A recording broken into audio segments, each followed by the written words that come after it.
Good morning mga katribya at welcome po sa aking YouTube channel. Kumusta na po kayong lahat? Magandang umaga, magandang gabi. Anong oras po dumating po ang ating vlog? Sana po ay nasa mabuti kayong kalagayan. Ito na po mga ka-farmers po yung ating inaalaga pong bulaklak.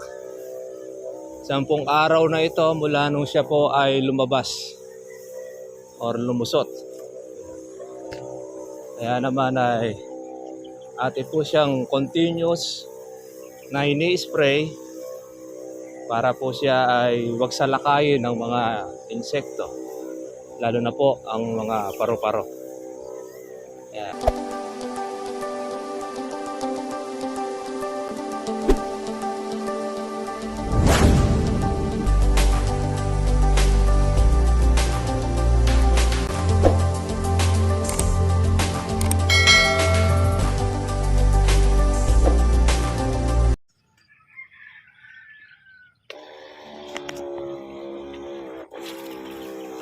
Good morning mga katribya at welcome po sa aking YouTube channel. Kumusta na po kayong lahat? Magandang umaga, magandang gabi. Anong oras po dumating po ang ating vlog? Sana po ay nasa mabuti kayong kalagayan. Ito na po mga ka-farmers po yung ating inaalaga pong bulaklak. 10 araw na ito mula nung siya po ay lumabas or lumusot. Kaya naman ay ate po siyang continuous na ini-spray para po siya ay wag salakayin ng mga insekto, lalo na po ang mga paru-paro. Ayan. Kapagpapitas na rin po tayo ng ating bunga at magpapalaki na lang po tayo para po sa susunod na pitasin. Hindi naman po natin siya pinasagad ng husto. Ayan. Lalaki na po ng mga bulaklak. Malamang sa susunod natin pag-i-spray, mga buka na po ang marami. Pero marami pa rin pong mga lumulusot. Ganyan po kasi ang kalamansi, hindi po siya sabay-sabay kung siya po ay magbulaklak.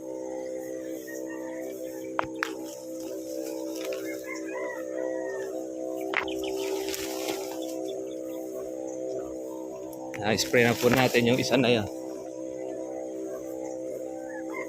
Balik tayo sa kabila. Bonus siya. Ito lang nakita natin yung ating palatandaan. Ayan, lalaki po mga ka-farmers po ng bulaklak natin. Makikita ninyo pagka po ang bulaklak po ay healthy. Yan. Nakakabuka. Matataba. Pero pagka ang bulaklak mga katribya ay mga payat, ay sigurado malalaglag lang yan. Kaya po ang ating ginagawa, follow up. Sa masunod lang natin mga katribya po yung 2 beses sa isang linggo. Malaking tulong ito sa ating pong mga bunga, lalo na ito itong bulaklak natin.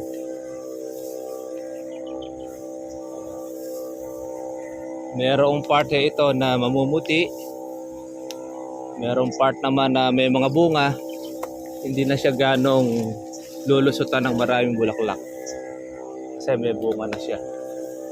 Pero yung susunod po niya na pagpapatubig, pagka napitas, tsaka po siya ngayon magpo-produce ng another uli na bulaklak para mapalitan yung nakuha sa puno. Ganyan ang kalamansi, continuous. Hanggat hindi po siya nagtutuloy o nagiging bunga ang mga bulaklak na yan, dire-diretso yan. Once na nagtuloy na, yan, mag-i-stop na po siya na magbulaklak ng marami. Pero diretso pa rin ang bulaklak niya, paunti-unti. Kaya ginagawa natin, continuous din po yung ating pag-i-insecticide. Kahit konti yung bulaklak, Pagka naman yan ay nagtuloy, malay natin, yun po ang lumusot sa presyo. Yung ganitong marami, hindi natin alam kung magkano po ang magiging presyo niya sa merkado. Kasi kung ang lahat ng kalamansi ay ganyan din karami ang bulaklak, meron tendency bumaba ang presyo. Kung lahat ay makakapag-alaga. Pero kung hindi naman po aalagaan ang mga bulaklak na yan, masisira lang din. Kagaya noon sa iba. Lalo na pagka wala kang maintenance, wala kang kapital, naglagay ka lang ng pataba, tapos nagpatubig, lumabas ng ganyang karaming bulaklak, di ka naman nag-spray, di mo pinaglaanan po ang gamot, laglag lahat yan. Ganyan mga katribya. Kaya yung inilagay ninyong pataba saka yung inyo pong ipinagpatubig, pag nasira ang bulaklak, useless lang yan. Kaya nandyan po sa pag-i-spray rin ang buhay ng kalamansi. Pag-aalaga, patubig, lahat yan magkakakombinasyon. Hindi po pwede yung puro tubig ka lang, kaya puro pataba ang inilalagay natin. Kaya dapat ini-injection din natin siya para hindi po siya salakayin ng mga maninira. Ang di lang po natin ma-injection mga katribya, pag nanakaw. Ayun. Pero pag nakahuli naman ay tapos na ang kanyang piyesta. Yun na naman po ang ating pag-asa. Nasa Diyos. Bahala na po ang Diyos sa mga tulongges.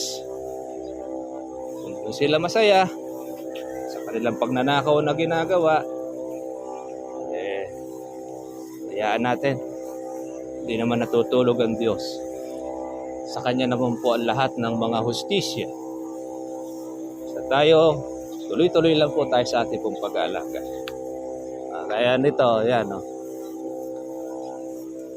Kung sinong hindi matutuwa pagka ganyan na makikita natin, may bunga, may mga bulaklak, meron tayong mga maliliit na bunga, palakihin. Bulto itong kasunod na ito. Ang marami na itong bulaklak. Hindi natin alam kung ito ay marami sa iba-ibang lugar. Pero pag-asa natin, tatlong mabuo siya, bumaba man ang presyo, daanin na lang natin sa dami. Ganda naman yan, nakakuha naman na tayo ng ating pang-alaga. Dahil doon sa unang ibinungan ng ating kalamansi. Hindi natin expect na magtataas itong January na yan. Ang December, kaya kahit pa paano, maaga tayong nag-alaga ng ating bunga. Bulaklak. Umpisa naman tayo mag-spray noong October. Tapos ang October tayo nag-start. Yun naman po ang ating pang-Pebrero. Meron pong mga natira.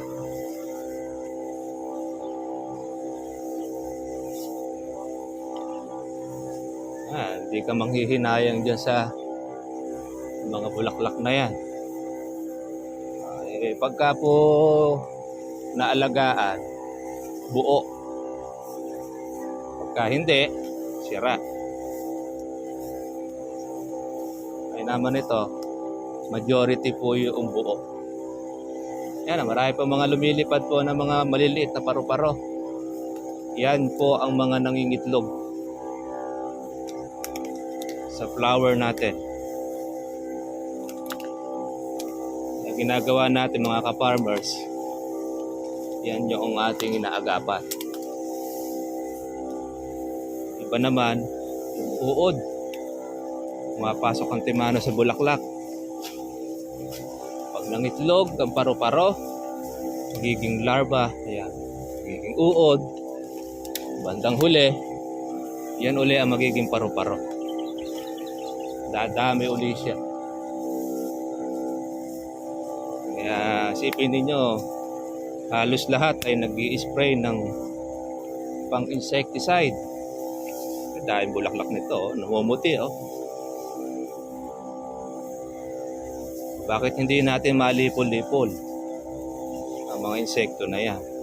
Kasi yung ating gamot na ginagamit, hindi naman po napapatay. Merong iba nakakapatay,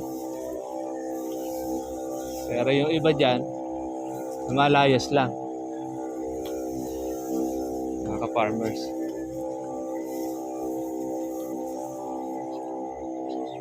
Ayan no. Sa ibabaw. Basta tinamaan itong ating magic sprayer. Tapos, maliligayang araw ng insekto. Pagka hindi po natamaan, ayun. Fiesta ang mga insekto.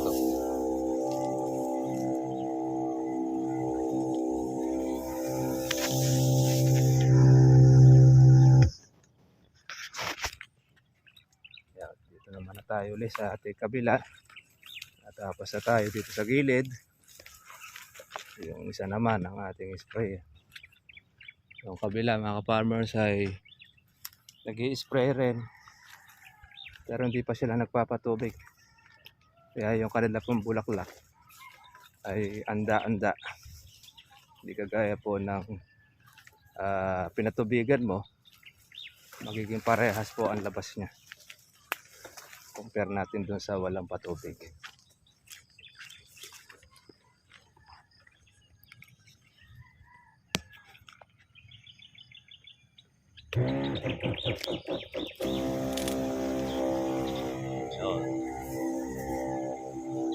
Ganyan-ganyan lang po mga ka-farmers.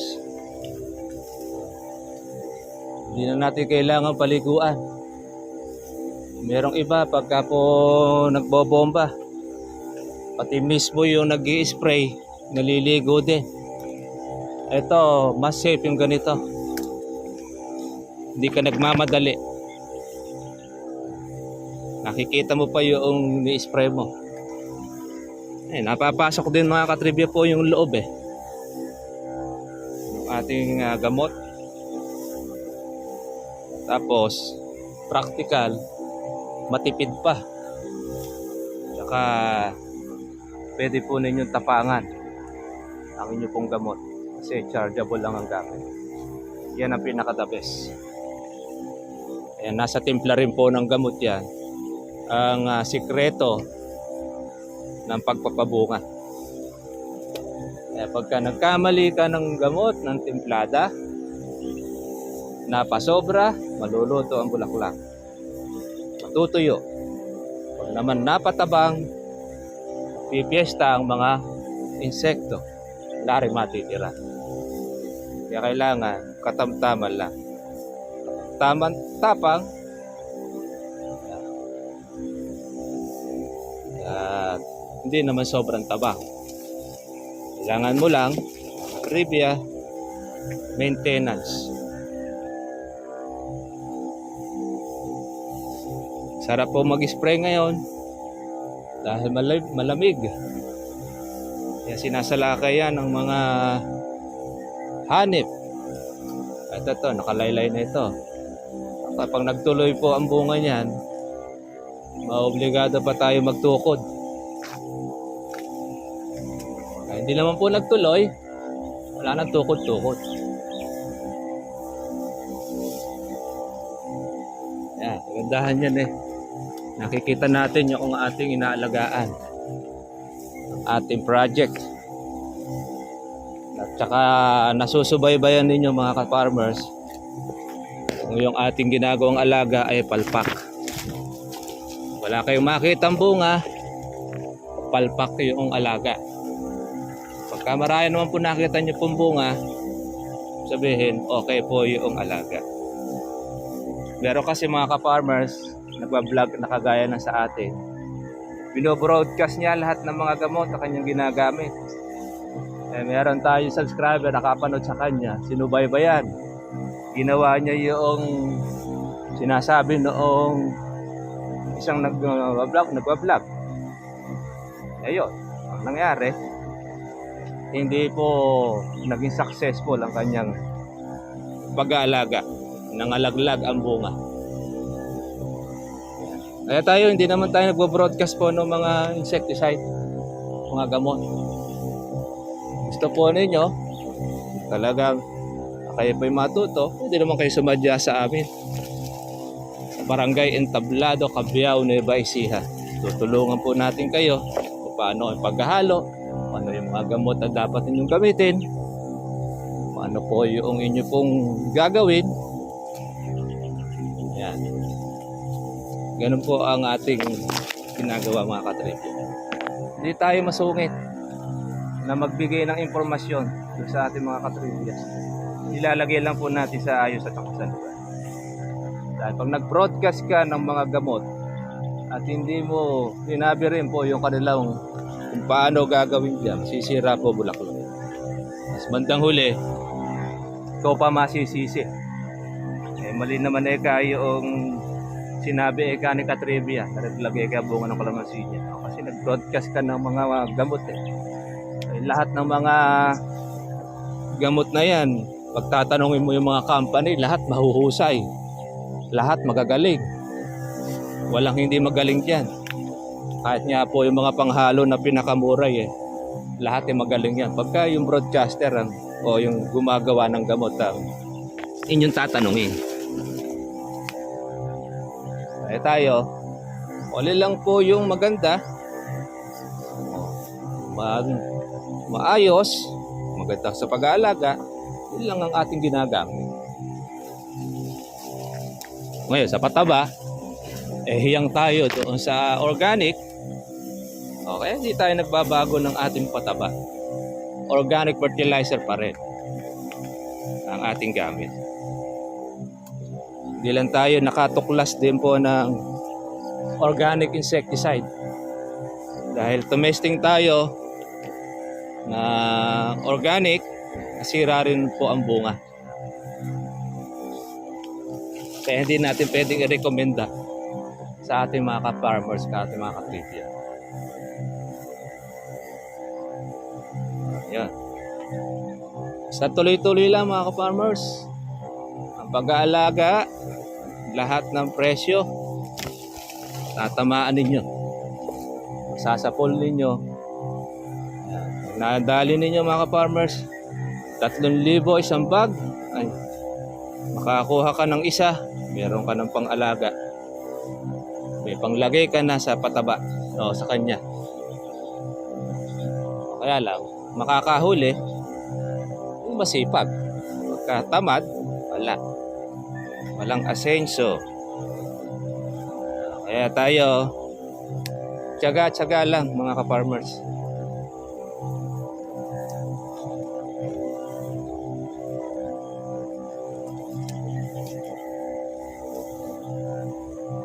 Ganyan-ganyan lang oh.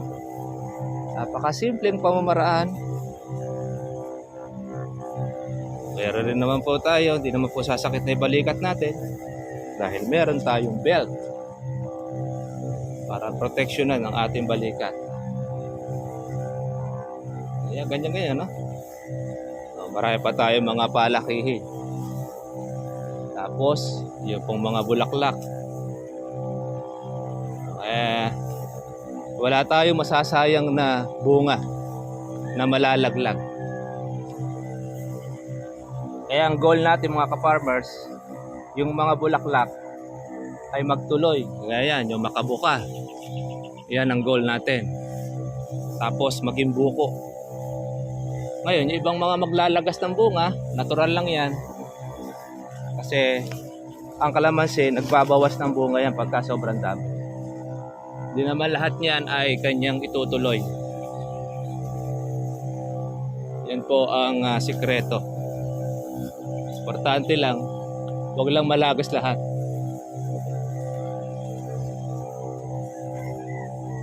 Yan, mayroong puno, ngayon pa lang lumulusot eh. Bulaklak niya. Lalo na sa dulo. Yung puno naman, napakaraming bulaklak. Marami rin bunga. Kaya hindi po pare-pareha. Ayun, yung mga lumilipad na paro-paro na yan.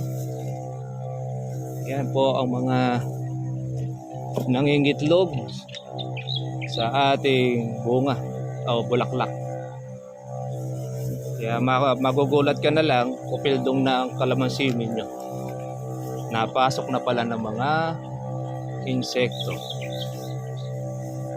Sipin ninyo, milyon-milyon ang bulaklak na yan.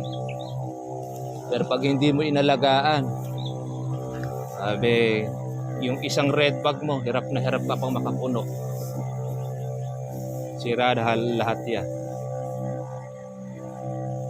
Kaya iba, marami pong mga nakakatsempo, meron silang mga kapital, saka alam nila yung kanilang gagawin.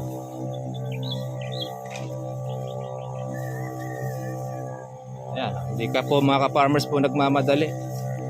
Lahat po ng inyong subject,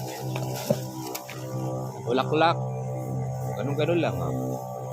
Madaanan lang. Sabi nga nung isa nating kaibigan, pisik-pisik lang kaya dami nagtutuloy. Samantalang sila power spray ang ginagamit sira pa ang mga bunga. Hindi kasi nila alam ang sikreto. Yan lang ang sikreto mga katribya. Tatamaan nyo lang po ang bulaklak, ayos po ang templado ng inyong gamot. Tapos maintain lang ninyo yung interval nya every 2 days or 3 days. Marami pong matitira. Marami magiging buo sa inyong bunga. Pero kung isang buwan ng pag-i-spray mo or weekly, ay ubos yan. Kahit maayos yung gamot mo. Kasi sa gabi sumasalakay ang mga insekto. Meron silang pang araw, meron rin silang pang gabi. Ay, pagka wala kang protection, kaya yan, sira lang yan. Wala kang aasahan.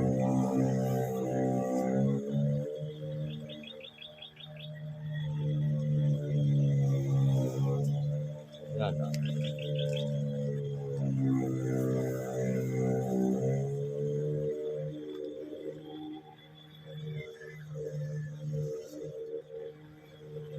Uubos na lang natin itong ating templada. Hindi po sayang. Ayan, okay na.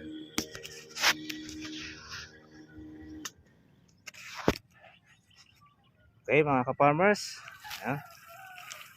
Tayo ulit magkakarga. Sige po, yun lang po, update lang po natin itong ating 10 araw na paglabas po ng bulaklak mula po sa Matanghito. Ito, continuous po yung ating pag-spray. At tandaan lang natin po yung ating tinapos. Okay. Para yan mo po ulit babalikan natin. Okay mga ka-farmers, happy farming po sa inyong lahat. God bless po. At kita-kita lang po tayo po bukas para sa susunod natin.